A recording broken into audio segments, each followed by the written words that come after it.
And welcome back to Zangeki no Reginleiv. And we're going to Valen's Fort.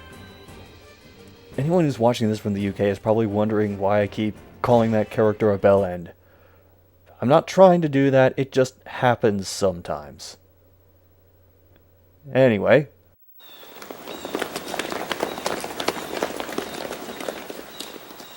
シグムンド手を貸せ。どこにでも現れるな、お前は。誰だ？俺も知らん。何度も助けてもらったことには感謝する。だが、そろそろ教えてくれ。一体何者だ？その話は後だ。なぜだ？言えないのか？急を要するのだ。強戦士が逃げてくる。レギンも一緒だ。レギンも？無事なのか？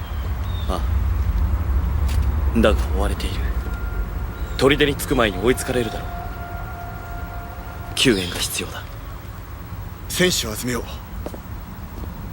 う。いいものがあるぞ。巨人族と戦うために作った塔だ。それを使おう。You know, siege towers are usually used when you're trying to, siege something like a castle. But in this case, they're going to be used by all the human characters to just kind of ride into the middle of an open field and shoot at stuff. To be fair, whatever they're shooting is going to be better than my bow. Because that's what it does. It fires 3 arrows in a line. And because this has Wii Motion Plus, you can tilt the bow to the side so it'll shoot 3 arrows out horizontally instead of vertically. But yeah, that bow is not going to be of much use for me because it does pretty low damage until you start leveling it a decent amount. What I'm trying to do with some of these giants as they start to gather around the towers is I'm trying to approach them from one side or the other.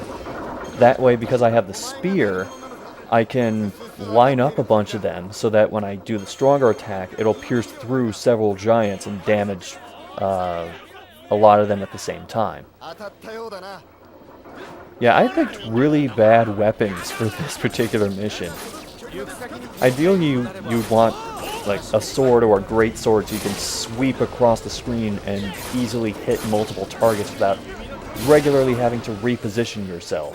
Because the giants are a little smarter in this one. They will move to try and surround you and basically stun lock you to death, with the smaller giants just keeping you in place until a larger giant comes by and just slams you with a hammer or a club.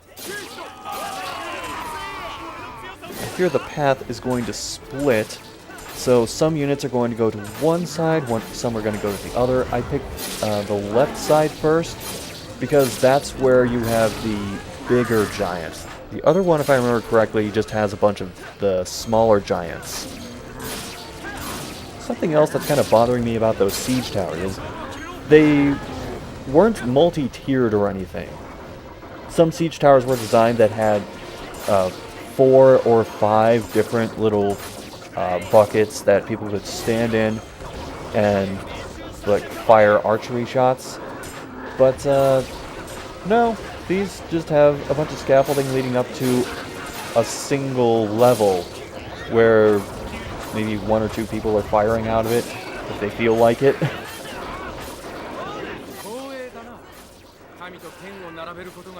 The giant doesn't even seem too bothered by the towers. So I'm not sure that Valen's plan is actually working all that well. How much of this is us and how much of this is them? I guess that's what I'm asking. On the plus side, because I have the spear, it's a little easier for me to do headshots. So hey, more frost crystals for me. Not gonna complain about that. And after this is done, if you do it fast enough, there's a bit of a lull where you can go back to the other side and then pick up any loose mana crystals from the giants that the NPCs killed. I mean, I don't think I was particularly effective dealing with those giants, and I still have plenty of time to be able to go back, collect some crystals, and even just knock over a few trees. Because I kind of accidentally shook the Wii remote and it registered as an attack. This game can be a little picky sometimes about registering attacks. Not in the case of them not registering, but registering when you don't necessarily want them to. Okay, so what just happened is Regan showed up, and he is being chased by a big-ass horde of giants. This would be a good time to have, say, Freya's homing bows to take out a bunch of these smaller giants. But no, we're doing this the hard way. It's a little hard to tell from this vantage point, but as I'm trying to attack various spots on these larger giants, I'm also keeping an eye on the radar, because the smaller giants here in particular make several moves to try and get to the side of you or behind you, to try and lock you in place for several attacks from the larger enemies.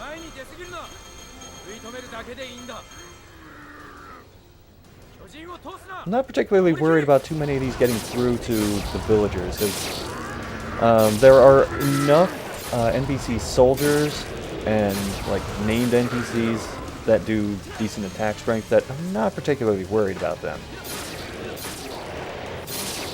Also, I can do a little crowd control of my own because the strong attack of the spear has some decent knockback on it for these larger giants. Getting all the dismemberment crystals for that one.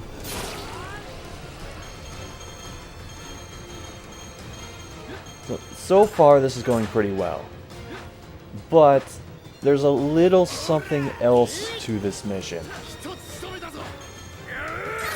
And it happens once you get through this first wave and listen to a little bit of dialogue. Now you remember how in the last mission, Freya was doing fine and then a bunch of lindworms showed up. Well, something kind of similar is going to happen here.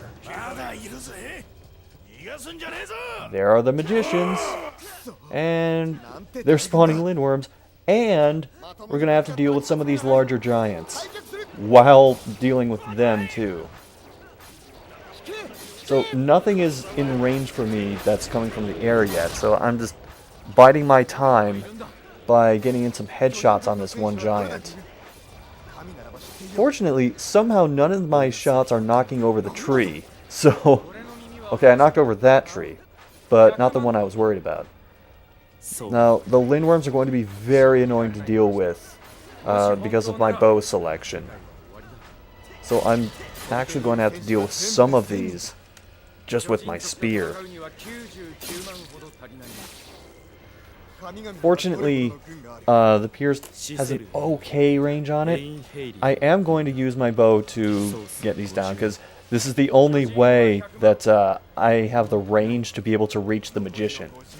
Only problem with that is the lindworms are regularly going to fly in front and block my attacks. So I have to keep taking breaks to deal with that or run away.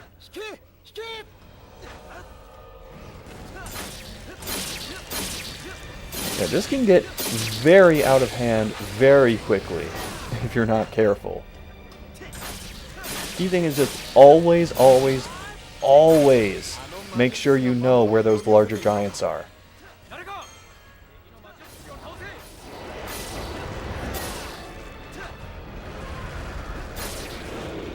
Another thing to remember is keep an eye on where you're positioned, because that club is always going to land a little to the right of where the giant is standing. Because you can dodge and still not end up moving far enough away to get out of the range of the club. So usually if you're standing right in front of it, you want to dodge to the right. And by to the right, I mean directly to the right, not right and back, because then you'll still be in the club's range.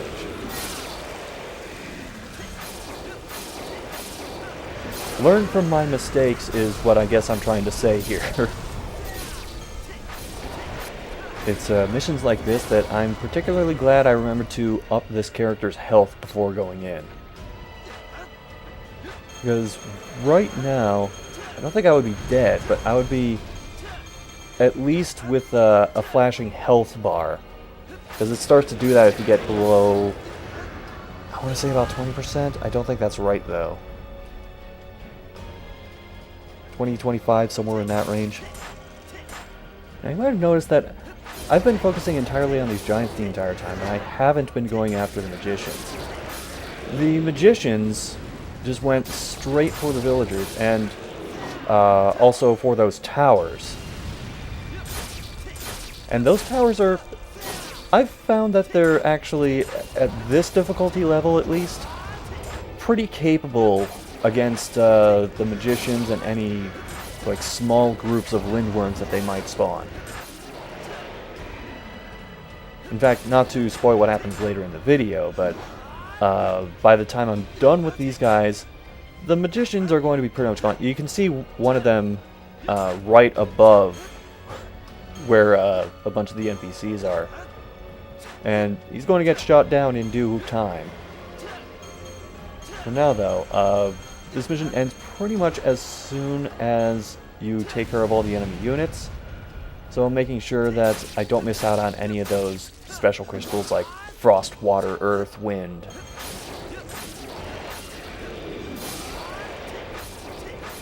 Just trying to make sure I stay ahead of the game in the crystal market. Because I'm starting to get to the point where I will need significant amounts of crystals other than mana crystals.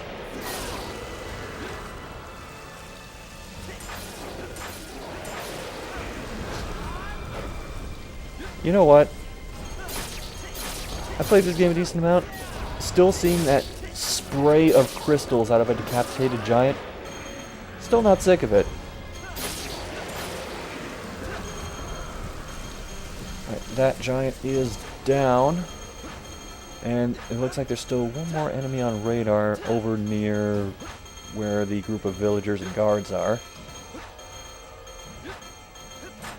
Trying to make sure I get as many of those as I can. It's one enemy at this point, so I'm not worried in the slightest.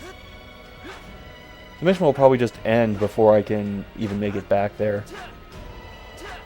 But hopefully I'll still have enough time to gather up some crystals in the process. Oh. Well, that dialogue happened, so there it is. Mission clear.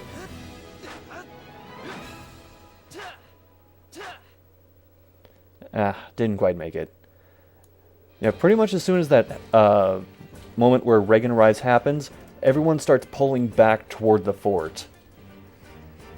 So it's a little harder to rendezvous with the NPCs if you get too far away from them. Right, now, on to weapon forging. And there's honestly not a lot I can do yet because I'm hitting the point on the tree where it's going to start requiring a lot of a certain type of crystal. In this case, water crystals. Yeah, I don't have enough for that hammer or for that bow. But I can make this. This is the level 1 blazing staff for Freya. And I'll be jumping ahead after this, but all the other weapons also needed water crystals. And there are a couple of things I gotta remember to do first. One is to start boosting Freya's health so that she's not quite as fragile. Because it's getting to the point where it's harder and harder to avoid getting too close to a bunch of enemies. And before I switch away from Frey, actually, I'm going to do this. Get rid of that bow. I'm just going to drop him down to his original bow. Okay, now for Freya. We'll equip her with the level 1 blazing staff, and then next time on Zangeki no Reginleiv, things go from bad to worse.